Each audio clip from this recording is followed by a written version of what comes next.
Bien, además de lo que hemos visto hasta este momento, del comportamiento de la carga o energía en un sistema hidráulico, algo muy importante también que un concepto que se utiliza bastante y sobre todo cuando se maneja maquinaria hidráulica es el de potencia hidráulica. Nosotros como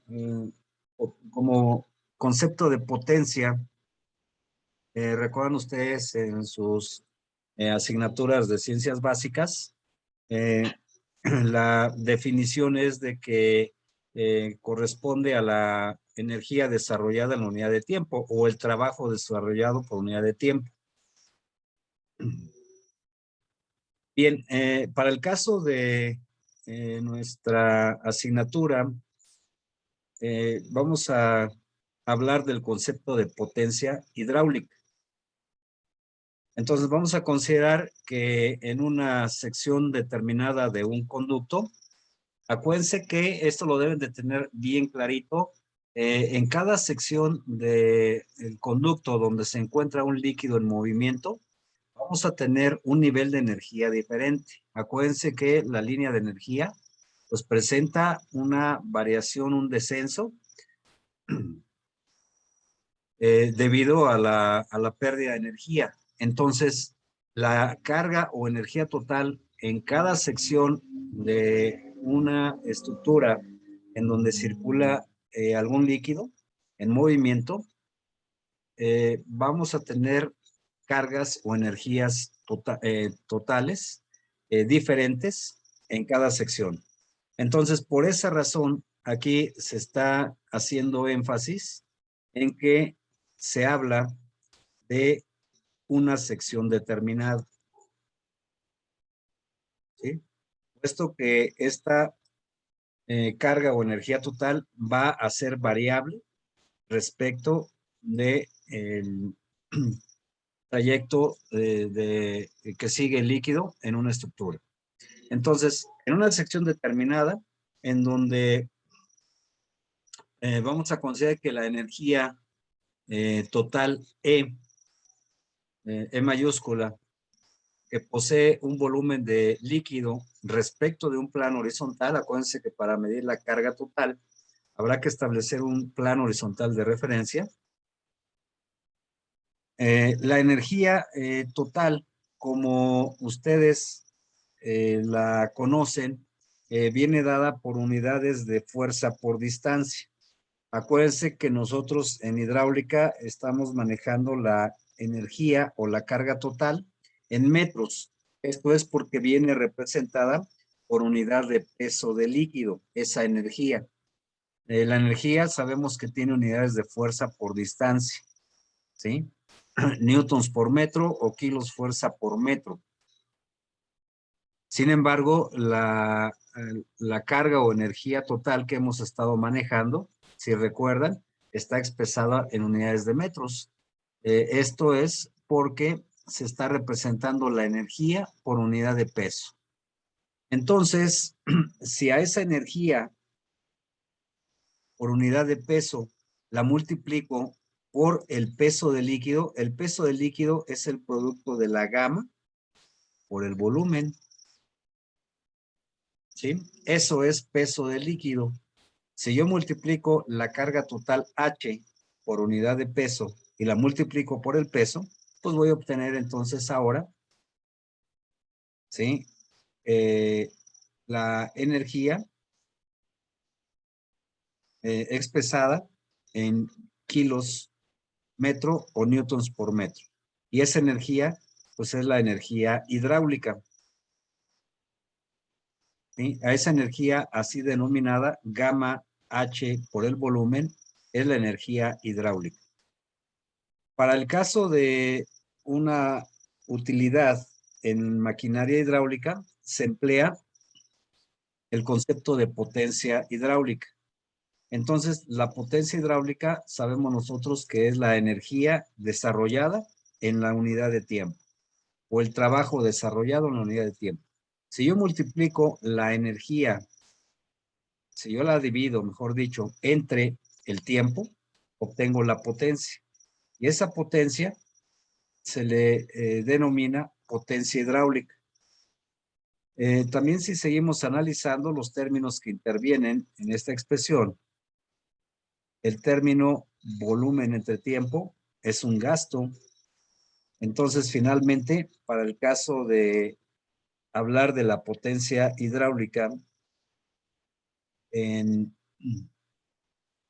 en nuestra área, podemos representarla como el producto de la gama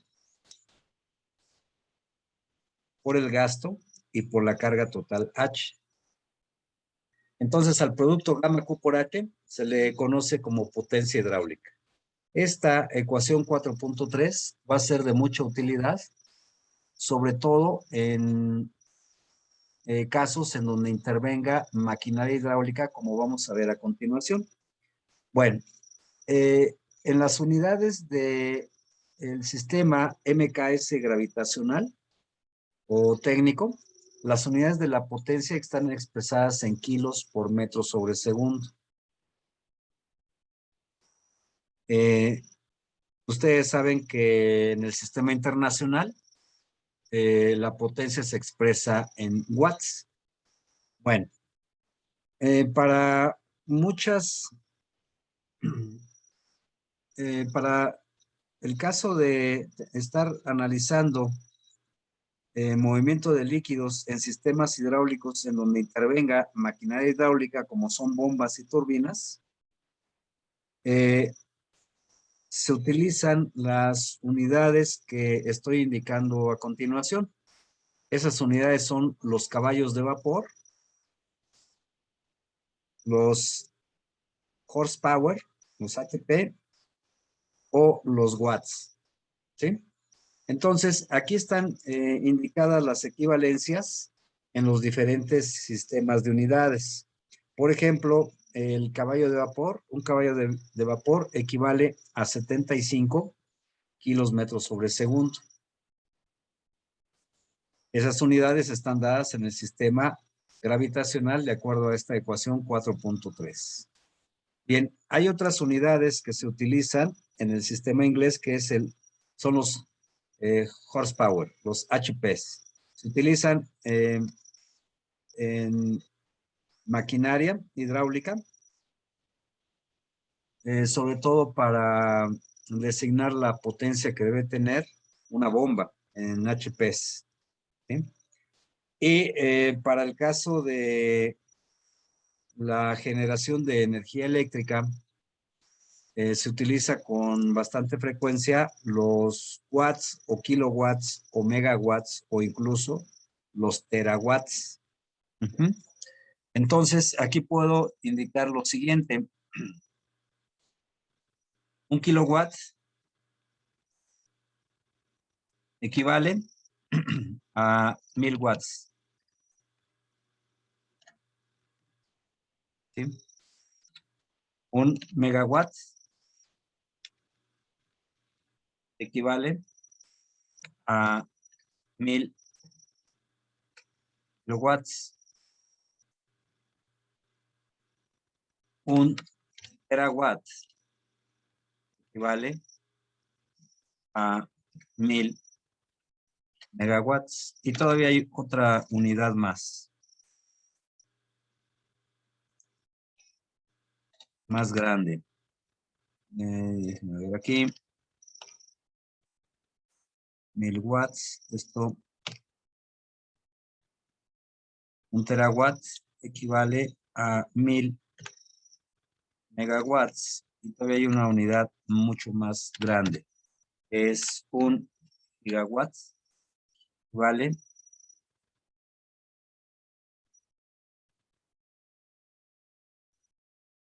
Son kilowatts. Kilowatts, megawatts.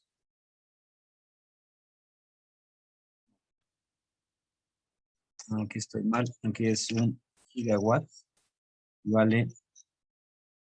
Y un terawatt.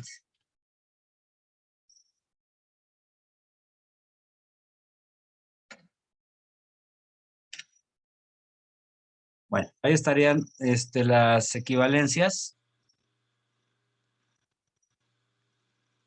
de la potencia en el sistema internacional. Sí, un kilowatt equivale a 1000 watts, un megawatt equivale a 1000 kilowatts, un gigawatt a 1000 megawatts y un terawatt a 1000 gigawatts. Esa sería la equivalencia que vamos a estar manejando en, sobre todo, casos en donde intervenga maquinaria hidráulica.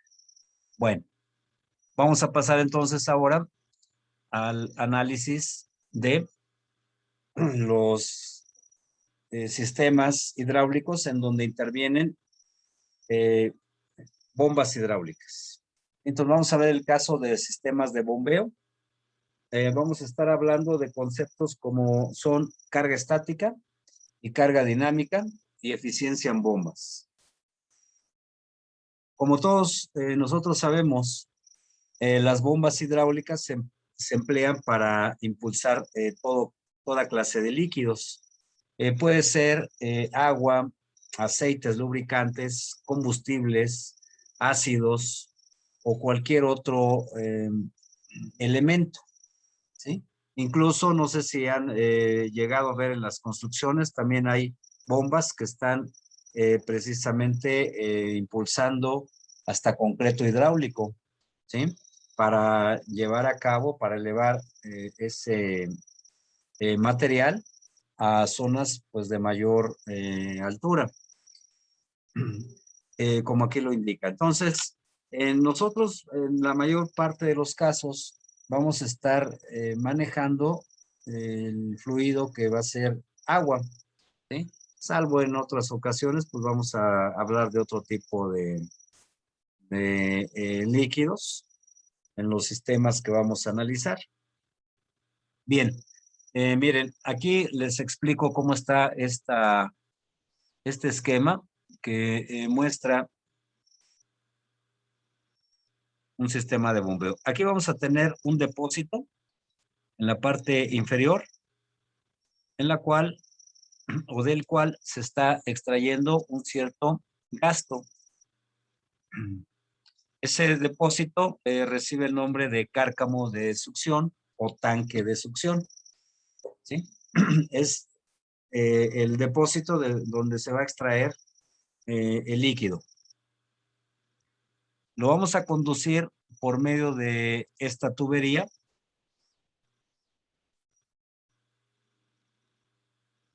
que va conectada a la bomba que está instalada según se muestra ahí en la figura 4.3. Esta parte de la tubería que acabo de indicar constituye lo que se conoce como tubería de succión. Entonces, la voy a apuntar aquí. Tubería de succión.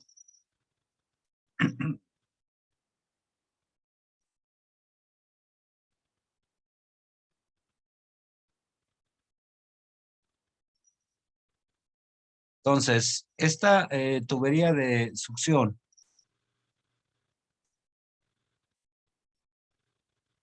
está conectada desde el cárcamo de succión hasta la entrada del agua hacia la bomba, ¿sí?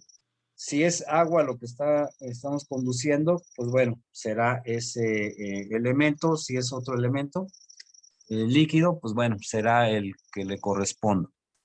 Bien, entonces la tubería de succión va del cárcamo de succión o tanque de succión hasta la entrada de líquido a la bomba. Bien, posteriormente el líquido entra a la bomba y la bomba lo que va a hacer es suministrar energía o carga en forma de presión, va a aumentar la presión y esa presión, por lo que va a hacer es que se ocasione en que el líquido va a llegar a una mayor altura, ¿sí? Entonces, el líquido sale de la bomba y es conducido a través de esta tubería que estoy poniendo en color verde y va a descargar a un tanque elevado, que tiene su nivel de líquido.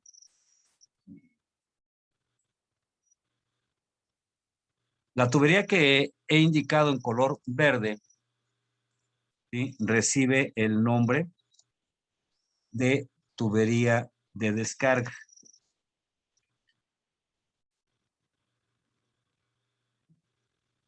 Tubería de descarga. Y va esa tubería de descarga desde la salida del líquido de la bomba hasta el tanque elevado. Bien, para controlar el gasto que circula por ese sistema, se emplean válvulas reguladoras de gasto. Esa válvula está indicada justo en esta parte de aquí. Es una válvula que regula el gasto. Entonces, incluso puede interrumpir el gasto, ¿verdad? Cuando pues, la bomba deje de operar o de funcionar, pues podemos cerrar la válvula para impedir el flujo hacia el tanque elevado. Bueno, el comportamiento de la línea de energía se muestra aquí indicado, lo voy a remarcar. Parte del nivel del líquido del cárcamo de succión y va a tener un descenso, el comportamiento de la línea de energía. Ese descenso, como ustedes pueden ver ahí en la figura, me está indicando que hay pérdidas de energía en la tubería de succión. El líquido tiene que circular por la tubería en color rojo, ¿sí? Entonces va a perder energía. A la entrada de líquido a la tubería, la energía pues es la que está indicada en la parte inferior de este esquema y que sería este nivel de energía que estoy señalando en este momento, ¿sí?, con esa flechita en color morado. Una vez que ingresa el líquido a la bomba, pues la bomba lo que va a hacer es incrementar la presión para poder enviar el líquido al tanque elevado, que se encuentra obviamente a mayor elevación. La bomba, para que funcione, vamos a ver un poquito más adelante, va a estar acoplada a una flecha y esa flecha a su vez a un motor eléctrico. Ese motor pues va a estar funcionando y moviendo la flecha para impartir eh, presión al líquido y poderla elevar, ¿sí? Entonces, una vez que ingresa el líquido a la bomba, pues va a comenzar a incrementarse su energía en forma de presión y va a producir este incremento de energía al líquido. Una vez que el líquido sale de la bomba, va a tener que circular a través de la tubería de descarga indicada ahí en color verde y va a seguir perdiendo energía porque el líquido va a circular a lo largo de toda la tubería de descarga, ¿sí? Entonces, es por esa razón que aquí está indicado este descenso que ocurre en la línea de energía hasta el tanque elevado, donde va a coincidir ese nivel de energía con el nivel que se está dando dentro del tanque elevado, ¿sí? Ese sería el comportamiento de la línea de energía en el sistema, ¿sí? Las pérdidas de energía que les acabo de mencionar, que ocurren tanto en la tubería de succión como en la tubería de descarga, vienen representadas aquí por estas diferencias de niveles de energía. entre el cárcamo de succión y el nivel de energía que posee el líquido a la entrada de la bomba. Y la pérdida que se va a tener en la tubería de descarga viene representada aquí como la pérdida HR2, que va del nivel de energía que tiene el líquido a la salida de la bomba hasta el nivel de el líquido en el tanque elevado. Bueno, esa sería la representación gráfica de las pérdidas de energía. Por otro lado, observamos también que hay ciertas acotaciones aquí que voy a indicar a continuación. Del nivel de líquido en el cárcamo de succión, si trazo una horizontal y hago lo mismo con el nivel de líquido en el tanque elevado, a esa diferencia, a esta diferencia de elevaciones, la vamos a llamar HE, H mayúscula E. Y ese término H mayúscula E es lo que se conoce como la carga estática. Es la diferencia de niveles entre el tanque elevado y el cárcamo o tanque de succión. Eso es lo que vamos a denominar HE o carga estática. Por otro lado, si trazo un nivel de referencia horizontal que represente la energía que tiene el líquido a la entrada de la bomba y hago lo mismo con el nivel de energía a la salida, ese desnivel que estoy señalando en color amarillo, todo este desnivel es lo que se conoce como carga dinámica o carga de bombeo. Esto que estoy indicando ahorita de estos conceptos, los van a utilizar en su asignatura de máquinas hidráulicas. Entonces, al término HB se le conoce como carga dinámica o carga de bombeo. En realidad es la carga o energía total que la bomba está suministrando al líquido para que llegue hasta el tanque elevado. Eso es lo que se conoce como carga dinámica o carga de bombeo. No sé si hay alguna duda hasta aquí. Bueno. Todo bien, profe. Muy bien, gracias. Si vemos el dibujo con mayor detenimiento, podemos observar lo siguiente. HB, que es la carga dinámica de la bomba, se puede expresar en términos de la carga estática como la suma de la carga estática más la suma de la pérdida de energía en la tubería de succión más la pérdida de energía en la tubería de descarga. De tal forma que la carga de bombeo o carga dinámica se puede expresar en términos de la carga estática más la suma de pérdidas de energía de el tramo 1 al tramo 2, siendo el tramo 1 la tubería de succión y el tramo 2 la tubería de descarga. Entonces, de esa forma podemos determinar la carga HB. Bueno, aquí les muestro un sistema real de donde se extrae el agua hacia la Ciudad de México, más bien donde se abastece la Ciudad de México de agua, en donde pueden ustedes observar pues el sistema de bombeo, real. En realidad la bomba está aquí Este sería el cuerpo del motor.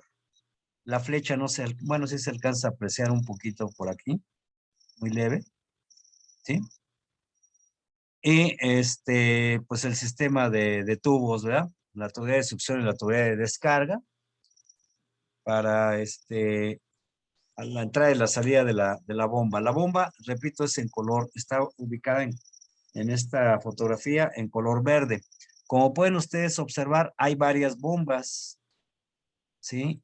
Hay varias bombas aquí en este sistema, que es el sistema Cutzamala, y que en esa asignatura de hidráulica de máquinas y transitorios van a visitar este sistema y esta planta de bombeo. Es la planta de bombeo del sistema Cutzamala que ustedes van a visitar cuando lleven máquinas hidráulicas.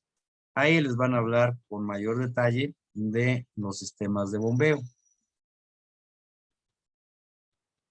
Ahora, eh, esta, este esquema lo pueden ustedes ver en la página del sistema Cutzamala. Si ustedes teclean y buscan el perfil del sistema Cutzamala, van a encontrar eh,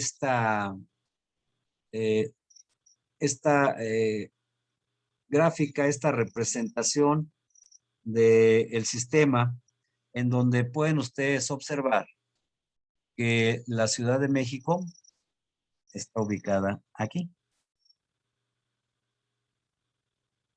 ¿sí? Y de donde se está trayendo el agua, pues está ubicada aquí. La planta que les acabo de mostrar se encuentra ubicada a la elevación 2,497 metros. Sin embargo, el abasto se hace por etapas. Aquí hay una planta de bombeo número 1 que bombea hacia la planta de bombeo número 2, a la planta de bombeo número 3 y así sucesivamente, la planta de bombeo número 5, etcétera, hasta llevarla a niveles que indica aquí esta línea. La línea que está marcada en color rojo, fíjense muy bien, que es la línea que vimos en clases pasadas y es la línea de cargas piezométricas. Esto lo está reportando, ¿sí? De manera oficial el sistema Cutzamala, en donde lo que quiero recalcar es de que los conceptos que estamos viendo de línea piezométrica y línea de carga total, en realidad sí tienen representación y uso en los sistemas que, o en la información que sale publicada por internet en los diferentes sistemas hidráulicos. ¿Sí? Entonces lo que vimos, y por eso hago énfasis en la línea de energía y la línea de cargas piezométricas, ¿sí? Aquí está representado muy bien cuál es ese comportamiento. Y es lo que viene aquí señalado en color rojo. Esa es la línea piezométrica. Vean cómo va variando esa línea, ¿sí? A lo largo del sistema. ¿Sí? El comportamiento hasta llegar a el punto de entrega a la Ciudad de México. ¿Sí? Entonces, en realidad, sí tiene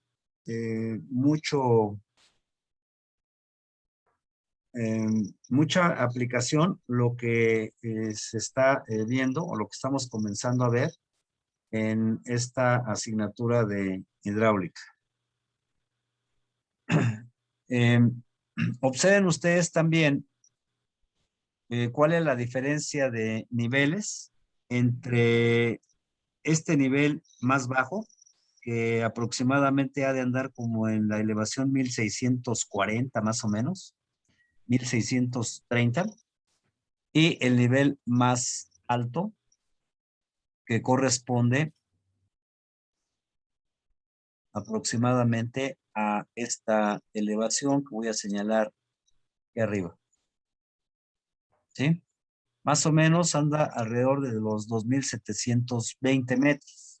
Si ustedes hacen la diferencia de 2,720 menos 1,600, vamos a ponerle 30, ¿sí? Esto es lo que está incrementando, o esto es lo que tiene que elevar todo el sistema para traer el agua hacia la Ciudad de México. Del orden de 1,090 metros, ¿sí? Los que se tiene que bombear desde la zona más baja para llegar hasta la zona más alta del sistema, y posteriormente el abasto de el agua, o sea, el sistema de conducción va a ser por gravedad, ya que ya no hay sistemas de bombeo. Si revisan en toda esta zona, ya no está marcado sistemas de bombeo, porque aquí se conduce el agua a través de tuberías y una parte a través de canales. ¿Sí? Entonces, en toda esa parte ya no hay sistemas de bombeo. ¿Por qué? Pues porque ya se bombeó el agua hasta el nivel más alto. ¿Sí? Posteriormente ya se conduce el agua por gravedad, es decir, pues ya con la misma carga o energía que trae el agua, Por favor, pásame. desde el punto más Pásame. elevado, Allá en el refri hay queso. pueden Pásamelo, apagar por su favor. micrófono, por favor. Ya estamos viendo hasta lo que van a comer. Quesito. Bueno, Una disculpa, profe. no te preocupes, gracias. Ya hasta se me antojó, pero bueno. Continuamos. Es que yo como mucho queso, un paréntesis. Pero bueno, seguimos. Entonces, esta es el comportamiento de esa línea piezométrica que ya hemos visto. Y si recuerdan, la línea piezométrica consta de dos términos. Una, la elevación Z, y la otra, la carga de presión. Observen muy bien, también eso es lo que quiero que también comiencen a prestar atención. Todas las elevaciones que están mostradas aquí, ¿sí? Todas estas elevaciones están referidas al nivel medio del mar, ¿sí? O sea, estos son elevación metros sobre el nivel medio del mar. Ese es el plano horizontal de referencia al que les he estado haciendo también referencia en los ejemplos que hemos empezado a resolver, ¿sí? Esa es la elevación o la carga Z en metros sobre el nivel del mar. Bien, entonces voy a continuar aquí con lo siguiente. Ya expliqué lo que es carga estática, lo que es la carga dinámica, ¿sí? La carga dinámica en términos de la carga estática, lo indiqué hace un momentito, se puede expresar como la suma de la carga estática más la suma de pérdidas de energía. Si tenemos ya indicado la carga que la bomba suministra al líquido, entonces también podemos hablar de la potencia hidráulica que la bomba suministra al líquido. Y esa potencia ya vimos que se conoce como potencia hidráulica y que viene expresada como el producto gamma Q por HB, ¿sí? Entonces, la potencia, ese producto gamma Q por la carga dinámica o carga de bombeo, es lo que se conoce como potencia hidráulica, que la bomba le está proporcionando o suministrando el líquido para enviarla a la zona de mayor elevación. Bien, como les indiqué también hace un momento, para que la bomba pueda funcionar, es necesario acoplarla a una flecha y a un motor eléctrico, ¿sí? Entonces, el motor eléctrico tiene acoplada la flecha. Bueno, posteriormente al motor tiene instalada una flecha para que a su vez vaya conectada a el elemento dinámico de la bomba hidráulica que se le denomina impulsor. ¿Sí? Lo que está dentro de la bomba y lo que realmente es lo que hace la transformación de energía que le transmite la flecha a energía hidráulica, incremento de la energía hidráulica en forma de presión. Ese elemento que está dentro de la bomba es lo que se conoce como impulsor, ¿sí? Entonces, para que el motor eléctrico pueda funcionar, pues requiere un cierto consumo de energía eléctrica por unidad de tiempo. Y a ese consumo se le denomina potencia eléctrica, que aquí está indicada en el esquema de la figura 4.4. Entonces, para que el motor eléctrico pueda funcionar, requiere estar alimentado de cierta energía eléctrica por unidad de tiempo, y ese motor pues va a consumir una determinada potencia denominada potencia eléctrica.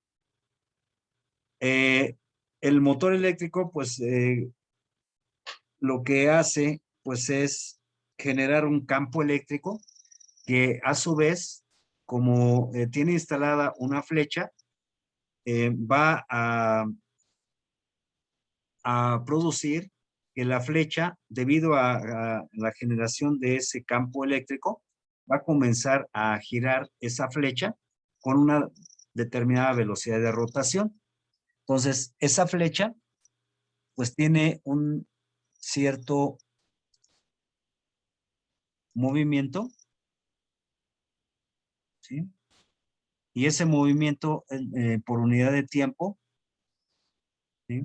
Es capaz esa flecha de poder producir un cierto trabajo por unidad de tiempo, y a ese trabajo por unidad de tiempo se le conoce como potencia mecánica, ¿sí? Y es lo que viene representado aquí. Esa flecha está conectada al impulsor de la bomba para que ese impulsor se encargue de suministrar carga en forma de presión. La bomba representada aquí por este rectangulito tiene adentro un impulsor que está conectado a la flecha de manera directa, de tal forma que a la hora que ese impulsor incrementa la energía inicial que tiene el líquido, pues a la hora que sale de ese líquido de la bomba, pues le va a incrementar su carga. Entonces, el trabajo que desarrolló la bomba por unidad de tiempo es lo que se conoce como potencia hidráulica, y es lo que vendría aquí representado de esta forma. Bueno, entonces, como pueden ustedes observar, ahí se representan pues tres formas diferentes de la potencia. Estamos hablando de la potencia que consume el motor eléctrico, que es la potencia eléctrica. Por otro lado, la potencia que transmite la flecha al impulsor, y que es la potencia mecánica. Y por otro lado, la potencia que está suministrando el impulsor de la bomba al líquido, y esa potencia se le denomina potencia hidráulica. Bien, tenemos tres formas diferentes de la potencia, ¿sí? Si de alguna manera pudiéramos medir, ¿sí?, por algún medidor, el consumo de potencia eléctrica, la potencia mecánica que la flecha le está transmitiendo a la bomba, y la potencia hidráulica que la bomba le transmite al líquido, veríamos lo siguiente, ¿sí? Y es lo que voy a apuntar a continuación. Si pudiéramos comparar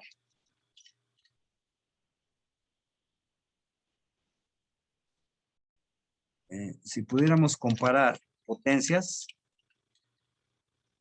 veríamos lo siguiente. La potencia eléctrica comparada contra la potencia mecánica es mayor.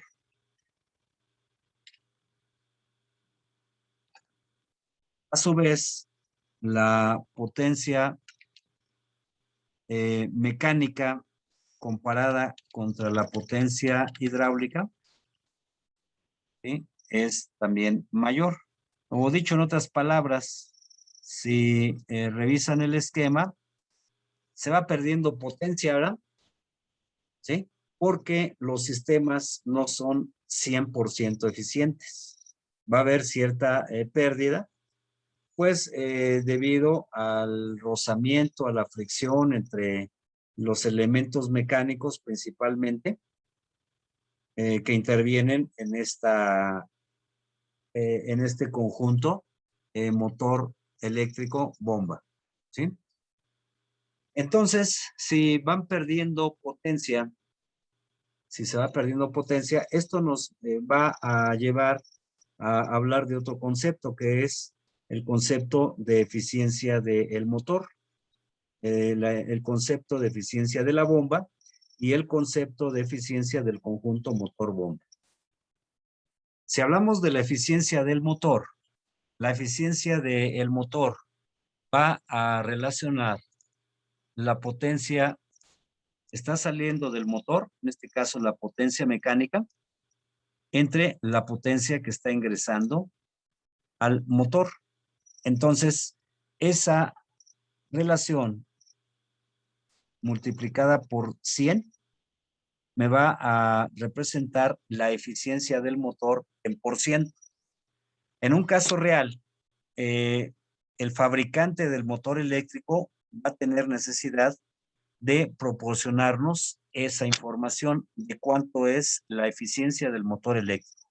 Ellos, los fabricantes, realizan pruebas de laboratorio para poder medir la potencia eléctrica de consumo y la potencia mecánica que el motor eléctrico puede suministrar a la flecha que va a estar acoplada a ese motor eléctrico.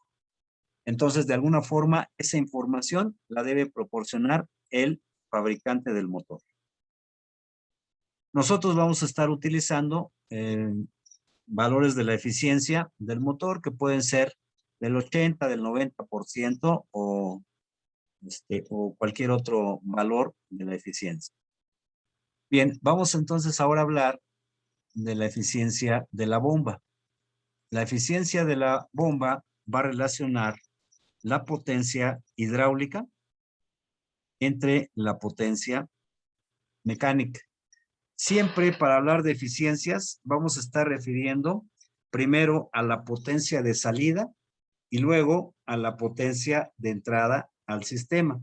En este caso, la bomba, la potencia de salida es la potencia hidráulica y la potencia de entrada es la potencia mecánica. Nuevamente multiplicada por 100 para tener la eficiencia en por ciento. El otro concepto, perdón, antes de hablar del conjunto motor-bomba. Esta eficiencia de las bombas o de la bomba también la debe suministrar, pero ahora el fabricante de la bomba. El fabricante debe dar esa información, ¿sí? Ahora sí, finalmente, a la hora de relacionar la eficiencia del conjunto motor bomba. Ahora, si hablamos de la eficiencia del conjunto motor bomba, vamos a involucrar a estos dos elementos simultáneamente, ¿sí? Entonces, ahora, ¿qué necesitamos relacionar? Pues a la potencia de salida, en este caso, la potencia hidráulica, entre la potencia eléctrica, y es precisamente lo que viene relacionado aquí. Esa misma eficiencia la podemos obtener si multiplicamos la eficiencia del motor por la eficiencia de la bomba y dividimos entre 100 para que de esta manera podamos tener representada la eficiencia global del conjunto motor-bomba. Bien, ¿para qué nos va a servir todo esto? Bueno, voy a compartirles los ejemplos de aplicación. El ejemplo de aplicación. Entonces, voy a compartirles. A ver, espero que estén viendo ya la presentación de los ejemplos. ¿Sí es así? ¿Están viendo el ejemplo 4.7? No, profesor. ¿No? Ok. Entonces, ahí va. Ahora sí. Ya están viendo, ¿verdad? El ejemplo 4.7. Sí, profesor. Muy bien, gracias. Miren, vamos a plantear este ejemplo. El ejemplo se trata de un almacenamiento, un tanque que tiene agua, tiene un cierto volumen de agua. Entonces, aquí se plantea lo siguiente. Hay un tramo, un primer tramo de tubería de 10 pulgadas que está indicada en la figura 4.13, en donde circula agua con un gasto de 280 litros por segundo.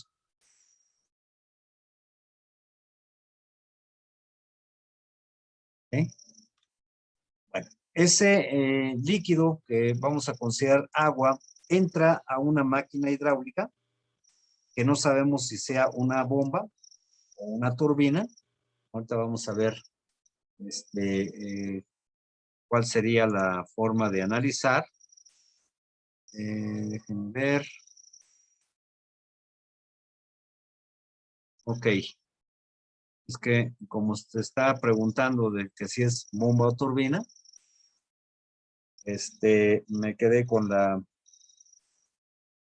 duda si para este ejemplo en particular se trataba de una turbina porque no les expliqué todavía el funcionamiento de las turbinas. Bueno, se trata, ahorita vamos a resolver este problema y con lo que hemos visto lo vamos a poder resolver. Entonces, despreciando pérez de energía y considerando que los coeficientes de corrección alfa 1 o alfa 2 o alfa i en cualquier sección se aproximen a la unidad, necesitamos saber de qué tipo de maquinaria se trata, bomba o turbina hidráulica. Las presiones a la entrada y a la salida en kilos sobre centímetro cuadrado. El inciso B, la carga y potencia hidráulica en caballos de vapor proporcionada al fluido en el caso de que sea una bomba o aprovechada por la máquina si es una turbina. Bueno, para saber de qué tipo de máquina se trata, ¿sí? Les voy a explicar a continuación, pues, cuál sería el caso del funcionamiento de las turbinas para que se logre entender este ejemplo. Entonces, les doy la explicación. Es conveniente darles la explicación de las turbinas. Y ahorita me regreso al funcionamiento de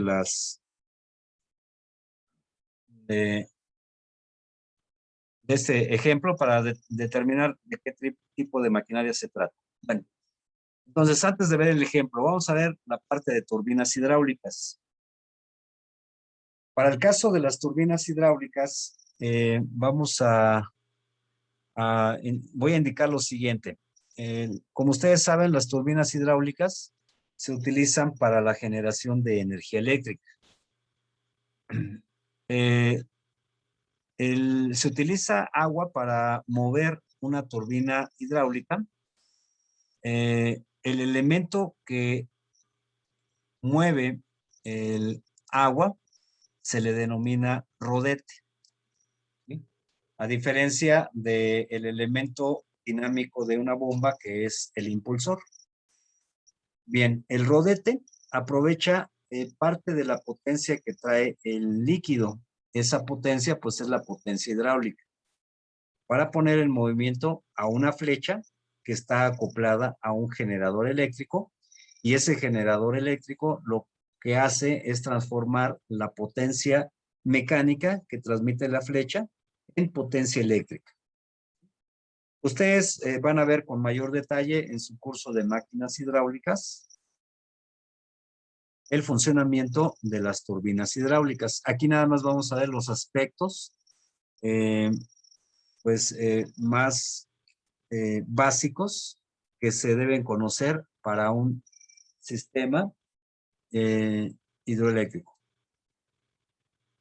Bueno, como ustedes pueden ver, aquí se está indicando en la parte superior izquierda un almacenamiento que en la realidad forma parte de una presa de almacenamiento de agua.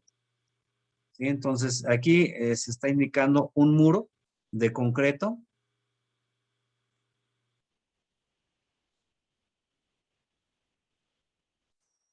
¿sí? Que al estar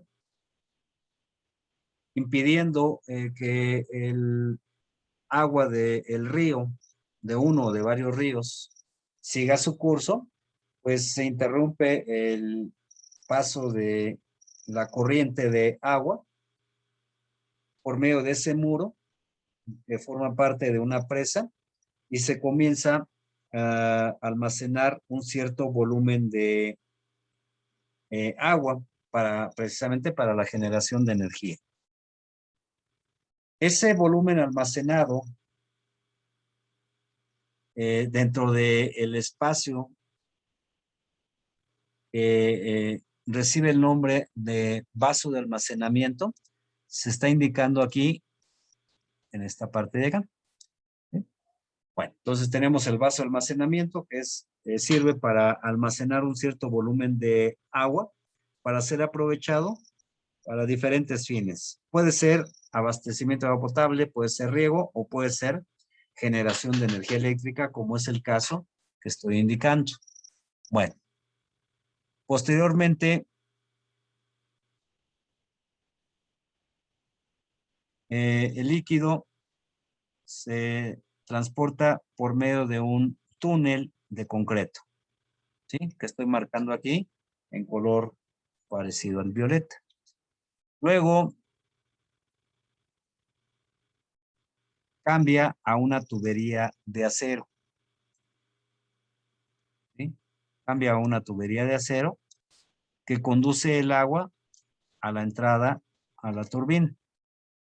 Luego el agua, una vez que ha movido el rodete de la turbina, sale por esta otra tubería en color verde y descarga hacia el río, ¿sí?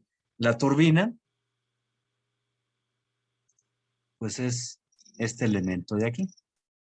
Dentro de esa turbina se encuentra el elemento que gira, ¿verdad? Y que es el rodete. Bueno, aquí se encuentra un elemento que recibe el nombre de torre de oscilación. ¿Sí? Cuando el sistema está funcionando con un gasto en flujo permanente, pues el comportamiento de la línea de energía viene representado por esta línea. Hay descensos, ¿verdad? En la línea de energía de esta forma. ¿Sí? Ese es el comportamiento de la línea de energía. ¿Por qué tiene descensos? Pues porque hay pérdidas de energía en las diferentes secciones de la conducción. Aquí se muestra pérdida de energía en el tramo 1, que sería la P energía en la tubería de concreto. Luego la pérdida de energía en la tubería de acero, que está marcada en color amarillo, y la pérdida de energía HR3, que se representa o que se presenta en la tubería en color verde. ¿Sí? Porque el agua, una vez que sale de la turbina, pues tiene que seguir su recorrido hasta la descarga hacia el río. Bueno, vamos a hablar de otras cargas como son las siguientes. A partir del nivel del agua en el vaso de almacenamiento hasta el nivel del agua en la zona de descarga al río, esa diferencia de elevaciones, todo esto, recibe el nombre de carga bruta. HBR es lo que se conoce como carga bruta.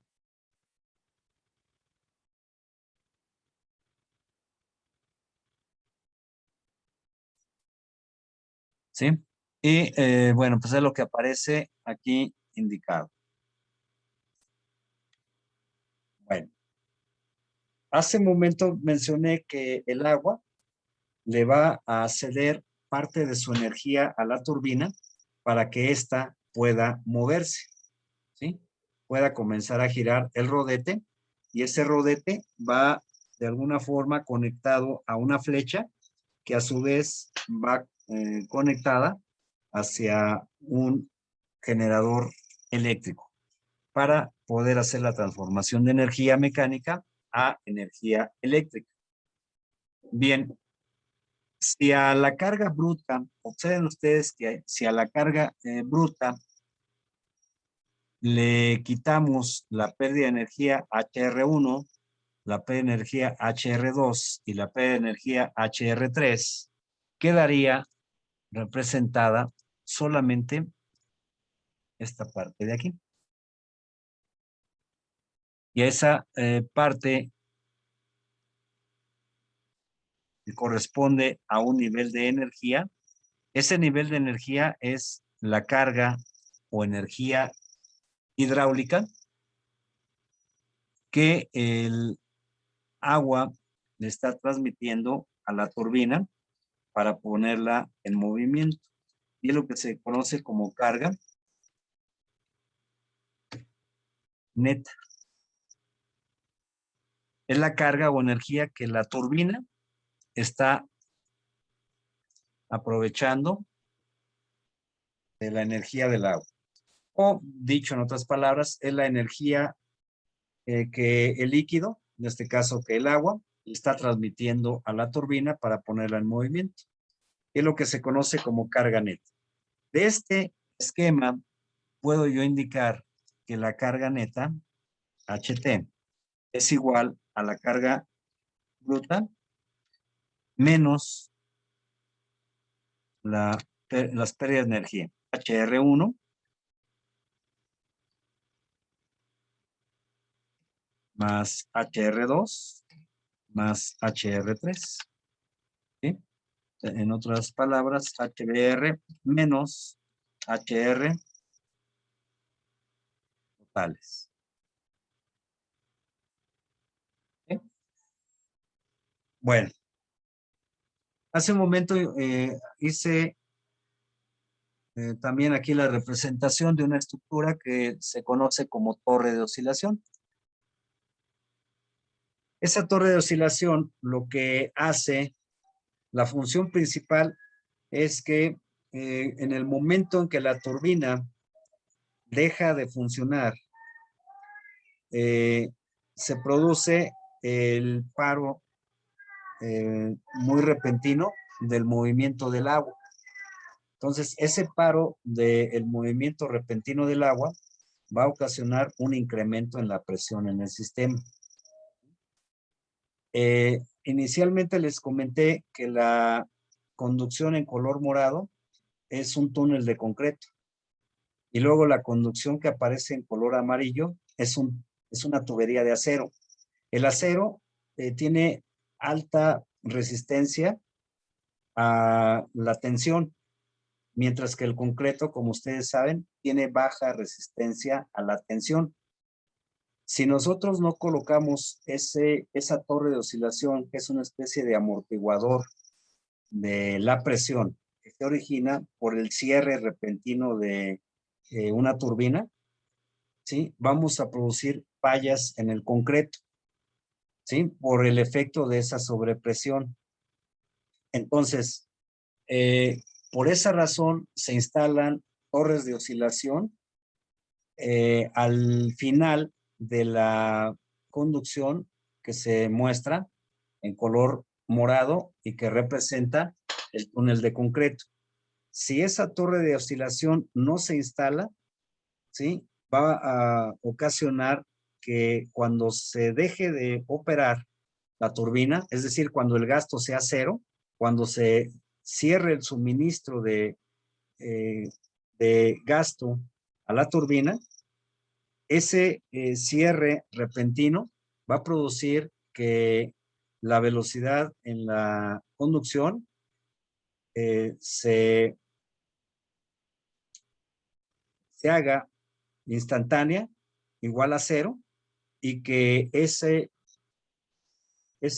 cierre de suministro de agua produzca una sobrepresión en todo el sistema, ¿sí? Entonces, si no se estuviera instalada esa torre de oscilación, el concreto va a fallar por sobrepresión, dado que se van a manifestar esfuerzos de tensión en el concreto. ¿Sí? Entonces, esa es la razón de ubicar la torre de oscilación. Este funcionamiento lo van a ver en su asignatura de máquinas hidráulicas, en donde esa torre de oscilación, a la hora que se interrumpe el suministro de agua al sistema, va a circular una onda de sobrepresión que va a ir dirigida de la turbina hacia el sistema en la tubería de acero.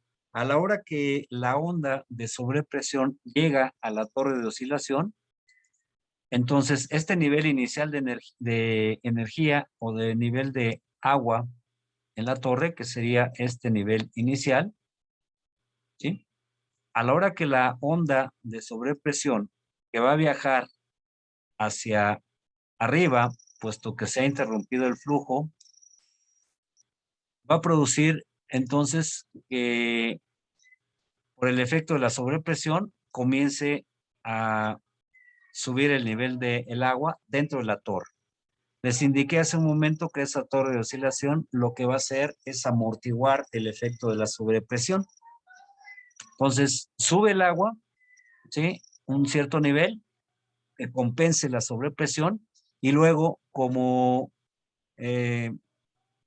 esta torre está diseñada para poder absorber toda esa energía. Entonces, una vez que llega a este nivel, va a comenzar a descender hacia este otro nivel. Y así sucesivamente, en el otro instante va a llegar aquí.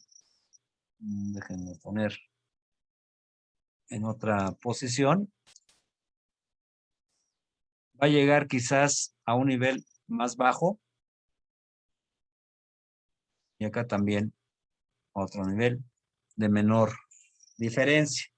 ¿Hasta qué cosa? Pues hasta que se compense o hasta que coincida, mejor dicho, el nivel de agua en la torre de oscilación con el nivel inicial en el vaso de almacenamiento.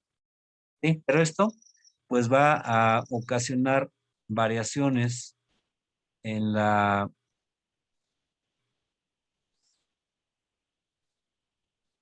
una gráfica que ustedes van a ver, una gráfica de oscilación, en donde más o menos el comportamiento va a ser así. Va a llegar a un máximo que ya indiqué y luego viene un mínimo. Luego llega a otro máximo de menor magnitud y llega a un mínimo de menor magnitud y luego llega a otro máximo, a un mínimo y así sucesivamente va a estar hasta que se nivele el nivel del agua en la torre de oscilación con respecto al nivel del agua en el vaso de almacenamiento. Esas amortiguaciones son las que va a presentarse en la torre de oscilación y son precisamente los efectos de amortiguación de sobrepresión. Eso, repito, lo van a ver en su asignatura de máquinas hidráulicas. Van a ver el diseño, qué dimensiones y qué altura debe tener esa torre de oscilación para que efectivamente trabaje de manera adecuada y logre proteger al tramo de concreto. Bueno, miren aquí esta fotografía. Esto es la turbina. Esta es una turbina hidráulica. Y la parte que está mencionada aquí, o que estoy remarcando, es donde pega el agua en esta superficie curva, ¿sí? Hay espacios por los cuales pasa el agua, como pueden ustedes observar, ¿sí? Entonces, en esos espacios, aquí es donde ingresa el agua y pega en esta parte de aquí. Va ingresando el agua aquí y pega ahí en esa parte que forma parte del rodete. Ese es el rodete de una turbina, es el elemento móvil. Vean las dimensiones de ese rodete en comparación con la escala humana, ¿sí? Son extremadamente grandes. Vean también las dimensiones del cuarto de máquinas o la casa de máquinas donde están alojadas varias turbinas. No nada más es una sola turbina, son varias turbinas. ¿Sí? Aquí les muestro una fotografía real de lo que es una turbina hidráulica, un rodete. Vean ustedes otra toma. ¿Sí? En realidad, el agua va a estar pegando en esta parte de aquí y luego va a salir por acá. ¿Sí? Pega aquí a esas estructuras curvas se le denomina álabes del rodete.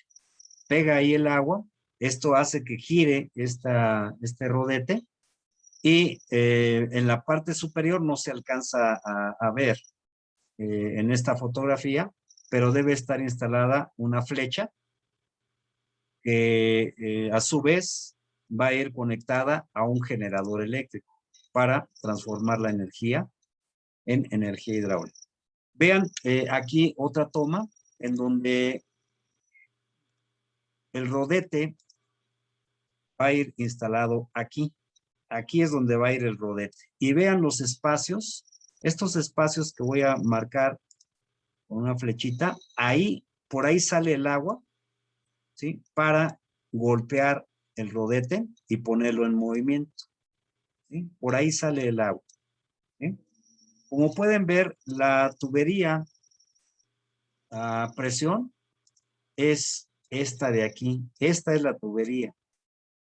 Que si hacen una semejanza con un caracol, se parece mucho al caracol, ¿verdad? Por esa razón recibe el nombre de caracol a esta tubería de aquí. También observen que el diámetro de la tubería va cambiando, ¿sí? Conforme el diámetro va disminuyendo, como pueden ustedes observar en esta toma fotográfica. Eso es con el fin de que el gasto vaya repartiéndose de manera lo más uniforme posible, ¿sí?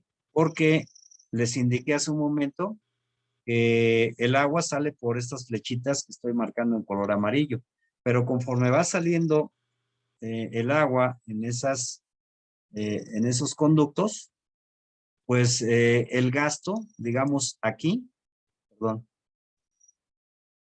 por aquí,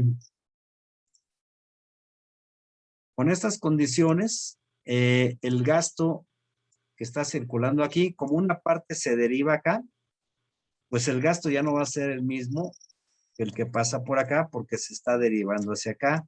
De igual forma, el gasto va disminuyendo, ¿sí?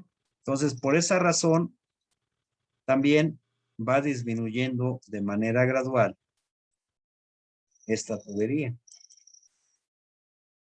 ¿sí? Para ir repartiendo el gasto de una manera lo más uniforme posible, porque si no, pues pegaría nada más en la zona inicial de esta tubería de de descarga, perdón, de esta tubería de alimentación a la turbina y provocaría que el rodete no se estuviera moviendo de una manera uniforme y eso quizás pudiera ocasionar vibraciones en el sistema.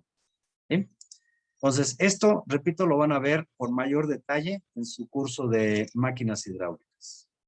Bueno, ya les mencioné hace un momento sobre el concepto de carga neta. Ya les había hecho la indicación de que se obtiene como la diferencia entre la carga bruta menos las pérdidas de energía.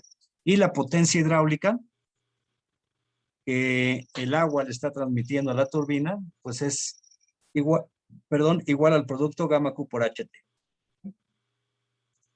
Bueno, ahora, si hablamos de eficiencia en turbinas, les tendría yo que indicar lo siguiente. Aquí tenemos ahora la instalación de una turbina y un generador eléctrico. La turbina, a la turbina se le está impartiendo una cierta potencia hidráulica que el agua le transmite a la turbina, al rodete de la turbina. El rodete está conectado a una flecha.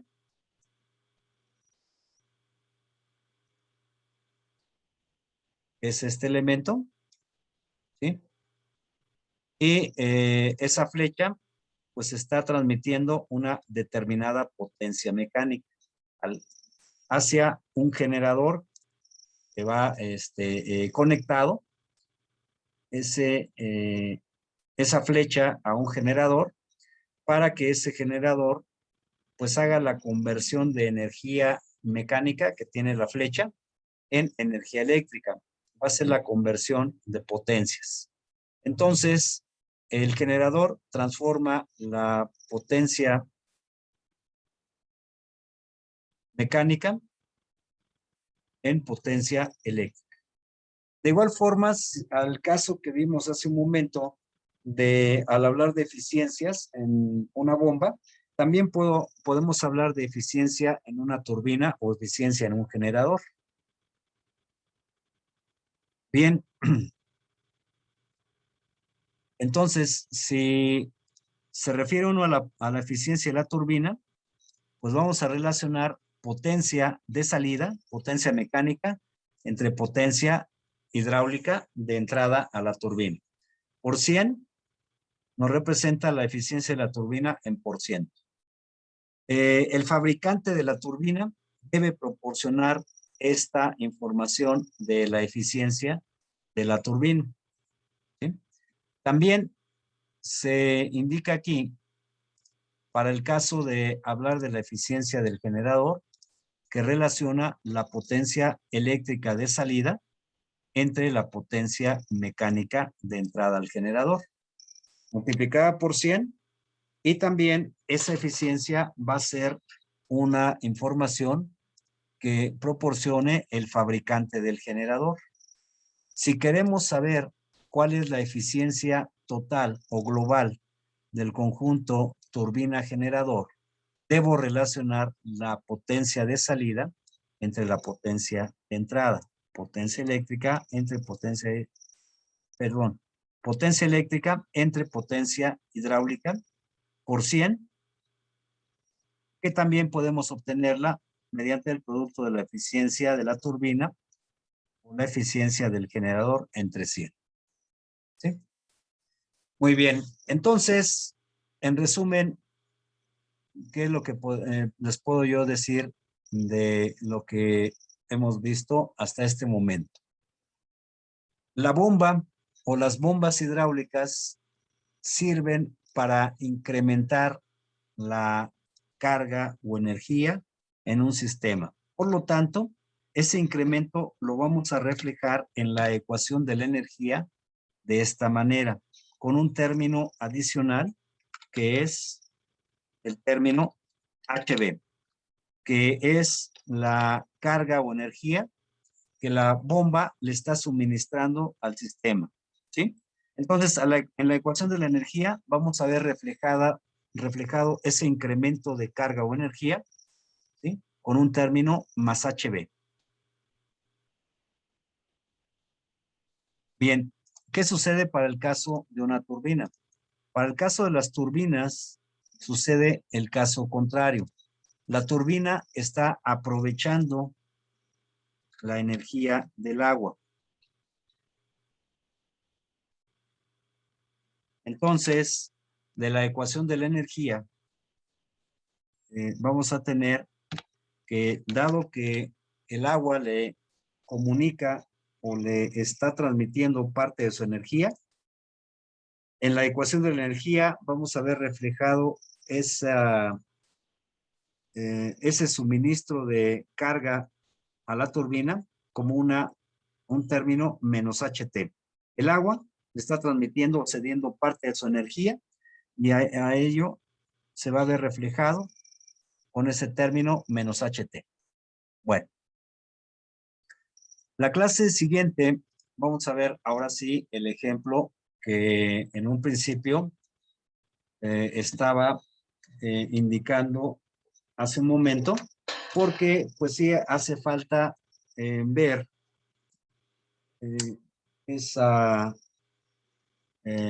ese funcionamiento de las turbinas hidráulicas en un sistema. ¿Sí? Entonces, vemos el ejemplo el próximo viernes, ya con maquinaria hidráulica, en donde vamos a estar utilizando la ecuación de la energía y vamos a ver cómo vamos a reflejar los términos HB y HT, según se trate de una bomba o una turbina.